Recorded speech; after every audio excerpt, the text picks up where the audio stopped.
Hello guys, welcome back with our new video. In this video, I'll help you how to fix Instagram following problem.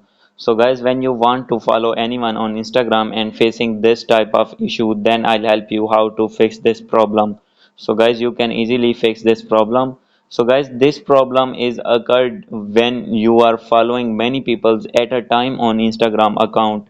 Then guys, you will be able to see this kind of issue on your Instagram account. So guys, let's start without wasting any time. So guys, first of all, simply you need to open your Instagram app, and guys, after this you need to click on your main profile, and after clicking on main profile you need to click on three lines, and guys, after this click on settings and privacy. And guys, after doing this you need to scroll down, and guys, here you can find the option of help. So guys, simply you need to click on it, and guys, after this you need to click on report a problem and click on report a problem. And guys, after this click on include and continue.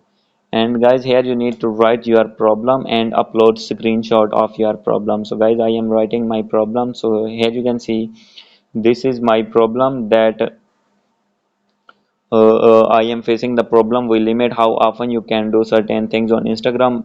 So guys, you need to write the same thing on your reporter program appeal. And guys, here you need to write your username of your Instagram account, and here you need to write your email address for contact purpose. And guys, here you need to upload a screenshot in which you have facing this type of issue. And guys, after this simply you need to click on send, and after sending your problem, within few minutes your account will be fine and you will be able to follow anyone on Instagram. So guys, hope you like this video. If you like this video, please do subscribe, comment and share. Thank you.